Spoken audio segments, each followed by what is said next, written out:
Hola, mi nombre es José Israel Cárdenas, soy profesor del Departamento de Física y Química de la Facultad de Ciencias Exactas y Naturales y hago parte del equipo de profesores encargados de estos videos.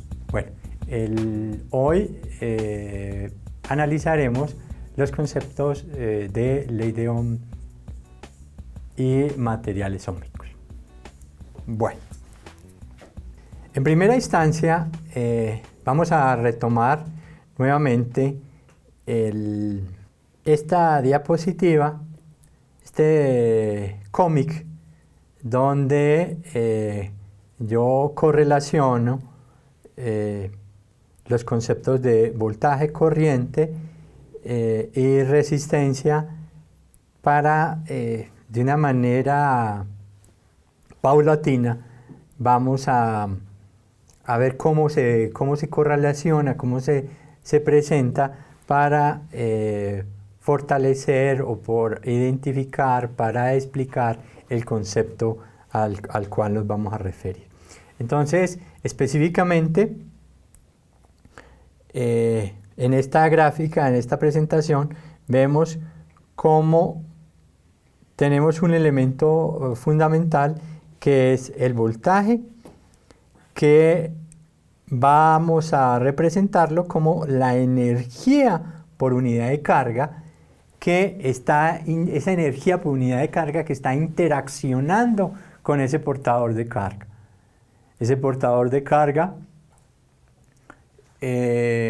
entonces, cuando tenemos en un conductor, hay un flujo de portadores de carga por unidad de tiempo, entonces tenemos una corriente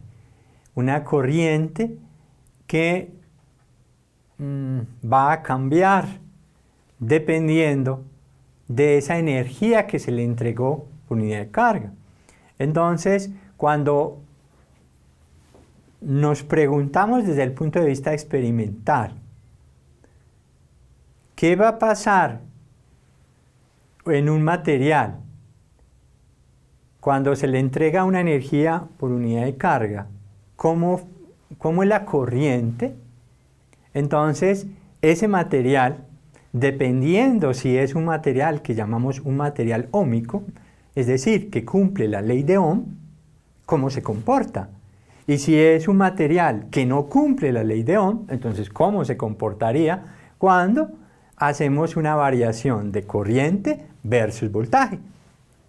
Veamos pues. Bueno, lo primero entonces que vamos a mirar en esta diapositiva es cómo podemos definir la densidad de corriente. Entonces decimos que la densidad de corriente es proporcional al campo.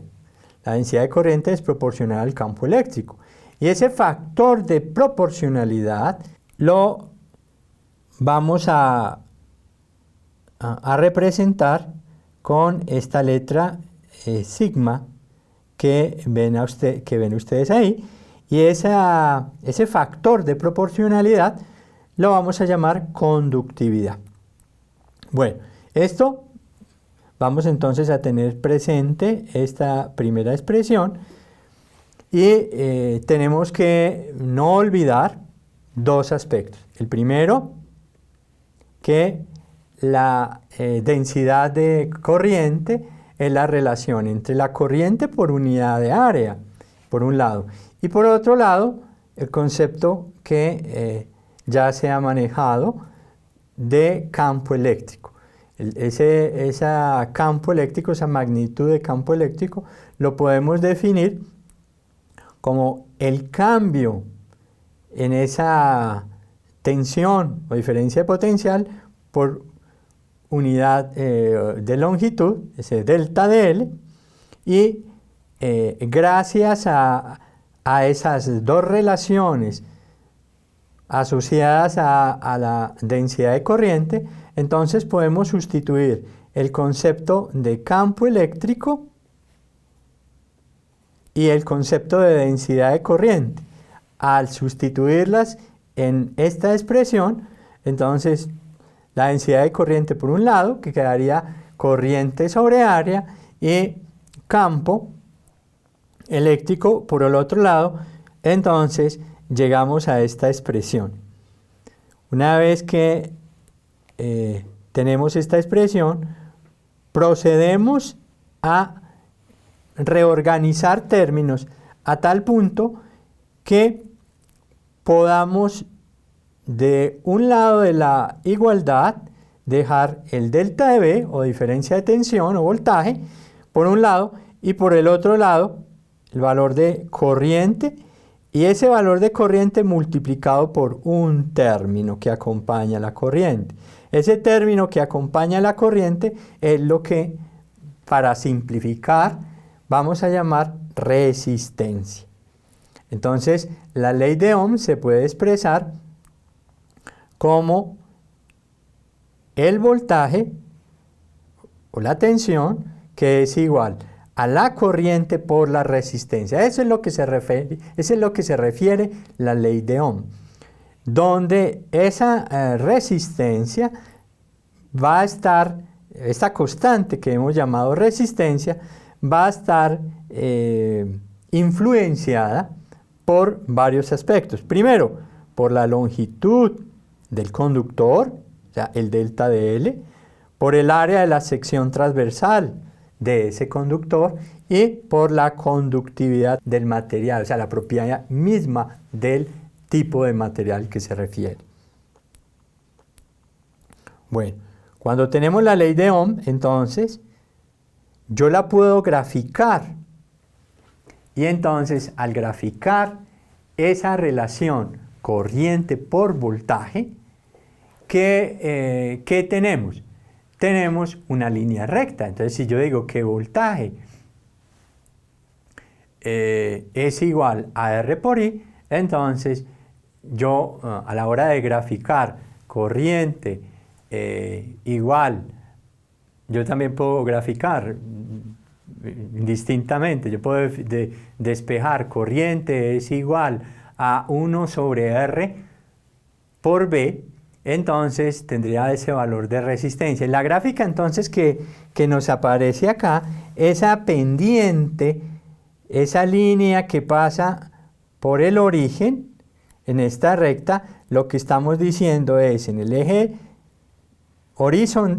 vertical vamos a graficar la corriente y en el eje horizontal el voltaje B, y todos y cada uno de los puntos en ese material, cuando vamos a cambiar, si al unirnos nos va a dar una línea recta, decimos que el comportamiento de este material es un comportamiento óhmico.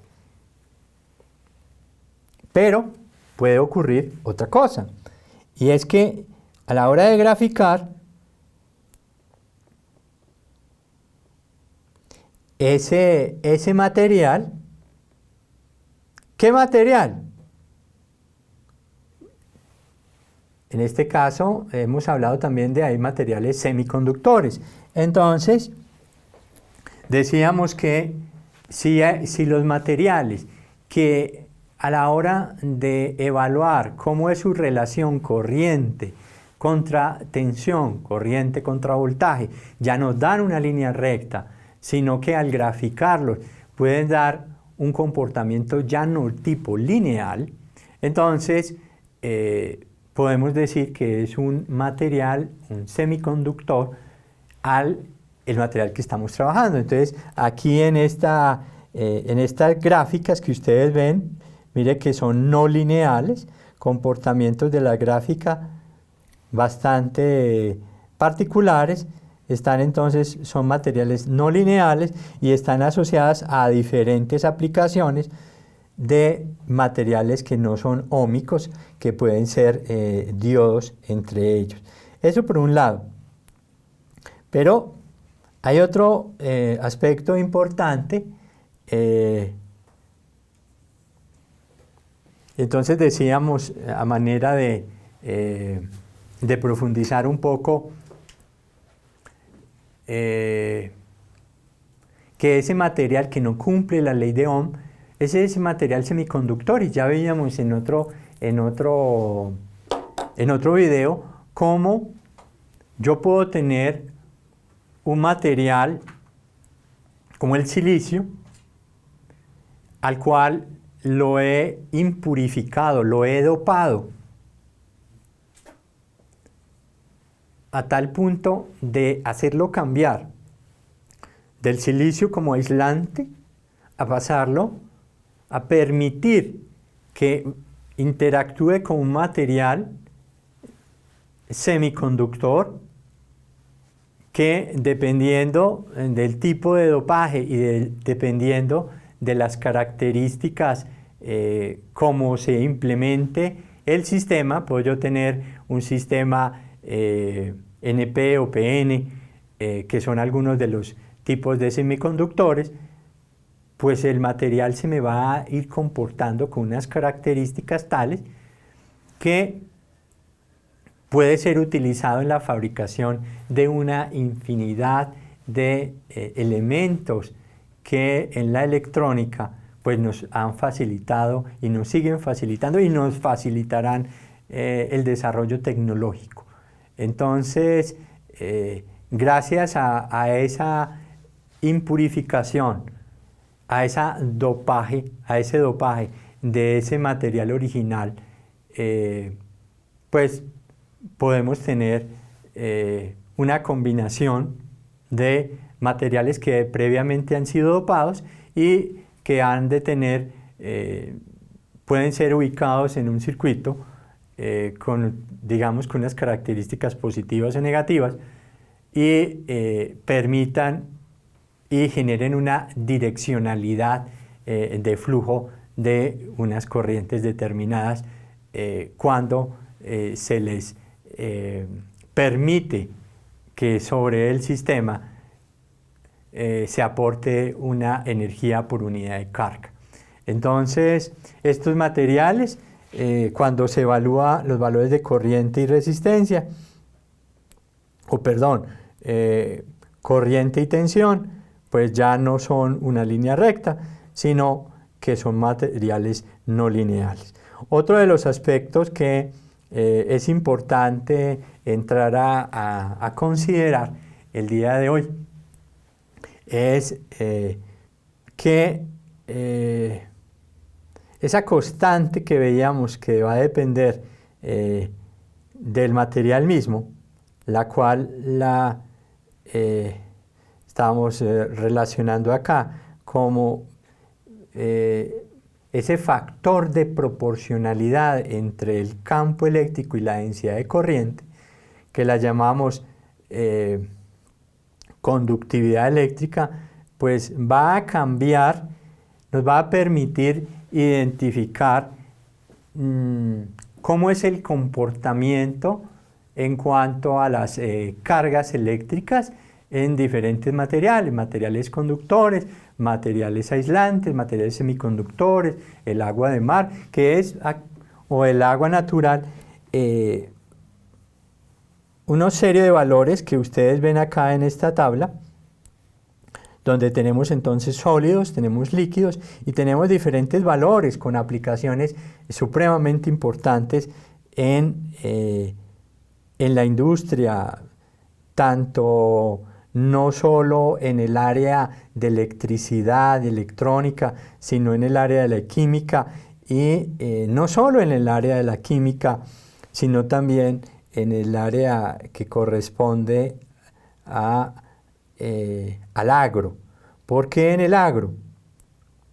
Porque hay una de las aplicaciones bien relevantes donde nosotros podemos evaluar la conductividad eléctrica de los suelos. Los suelos también son materiales. Vamos a tener que por decirlo de alguna manera, salinidad hay presente. ¿Qué sales hay presente en el suelo? Sales de sodio, sales de potasio, magnesio en los suelos. Entonces podríamos decir, cuando ante mayor salinidad hay mayor conducción.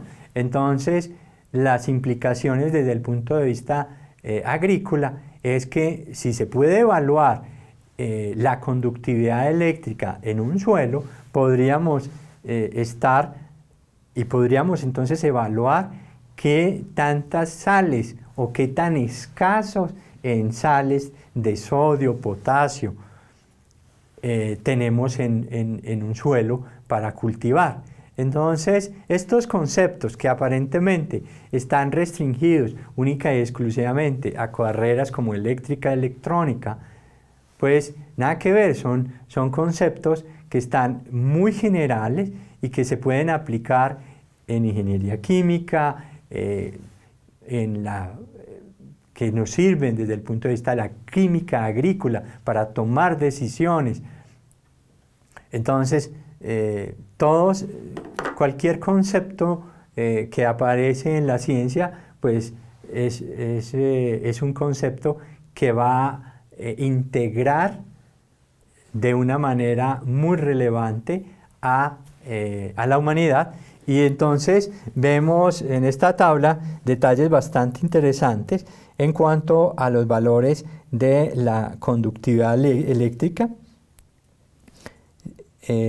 donde vamos a tener como rangos entre valores extremos que en determinado momento se pueden dar entre 0 y 2 Siemens por metro, comparado con valores de 16, valores mayores de 16, y donde decimos, bueno, ¿qué va a pasar?